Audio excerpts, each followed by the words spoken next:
Maka di dalam Islam tidak ada konsep dosa turunan seperti yang ada pada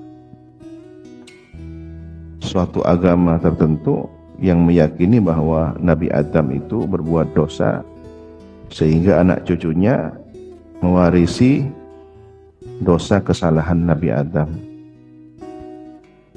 Dan setiap anak yang lahir harus disucikan dari dosa warisan itu. Konsep ini tidak benar. Nabi Adam tidak berdosa. Beliau tertipu daya oleh sumpah setan, sumpah iblis, yang kemudian beliau mengakuinya sebagai suatu kesalahan. Dan dibekali oleh Allah ketika turun ke bumi suatu konsep kalimat istighfar. Rabbana zalamna anfusana wa illam taghfir lana wa tarhamna lanakunanna minal khasirin. Hal yang menurut cara pandang manusia biasa bukan suatu dosa, tetapi bagi Nabi Adam yang merupakan Nabi Allah Sofiyullah, perbuatan memakan buah khuldi itu buah yang terlarang dan diberi nama buah abadi dari pohon yang terlarang,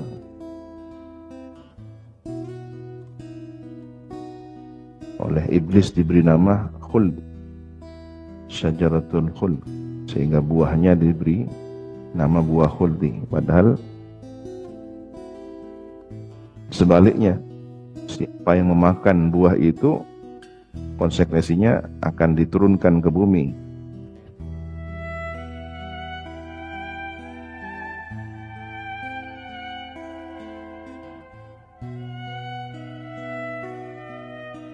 Maka dalam konsep Al-Quran, konsep ajaran Islam, wala taziru waziratu wizra ukhra, tidak ada satu jiwa menanggung dosa jiwa yang lain, satu orang menanggung dosa orang lain, tidak ada.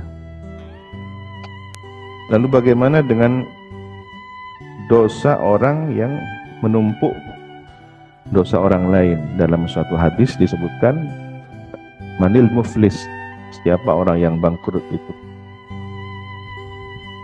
Dijawab oleh seorang sahabat Nabi, al-muflis man la dirhama wala dinara man la mala lahu wala dirhama wala dinara. Orang yang tidak punya harta, tidak ada dirham, tidak ada dinar bagi dirinya, dia tidak punya apa-apa. Itu orang yang bangkrut, muflis. Oleh Nabi tidak disalahkan, tetapi diberi jawaban yang lebih mendalam nilai maknanya. Al-muflis min ummati, al-muflis min ummati, orang yang bangkrut dari umatku adalah orang yang ja'a yaumal qiyamati, datang pada hari kiamat, bisolatin wa siyamin wa zakatin, membawa pahala sholatnya, pahala puasanya, pahala zakatnya, tetapi dia juga membawa dosa-dosa. Mulutnya menyakiti orang lain, tangannya menyakiti orang lain, mengalirkan darah secara zalim, membunuh, menganiaya. Maka kemudian dosa-dosanya ditebus dengan amal kebaikan. Dosa-dosa kepada orang lain itu karena dia sudah menganiaya orang lain, ditebus dengan kebaikan dirinya sampai habis. Ketika dia masih punya tanggungan dosa kepada orang lain karena zalim kepada orang lain, padahal sudah tidak ada pahala yang bisa ditebuskan, maka dosa orang yang dizalimi ini dialihkan kepada orang yang zalim sebagai konsekuensi dari kezalimannya. Jadi tidak bertentangan dengan firman Allah, wala taziru waziratu wizra ukhra.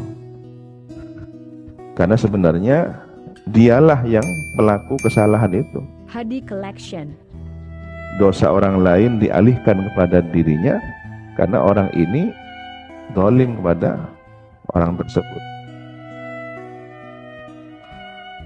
Yang dimaksud oleh Al-Quran, wala taziru waziratu wizra ukhra, dia tidak punya sangkut paut dengan orang lain. Kemudian dosanya orang lain mau ditanggungkan kepada orang ini. Apa urusannya?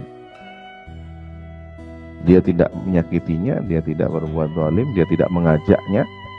Kenapa harus ditanggungkan? Tetapi kasus yang lain, ada orang menyakiti seseorang, A menyakiti B. Kemudian dosa-dosa kezalimannya kepada B itu dibayar dengan pahalanya.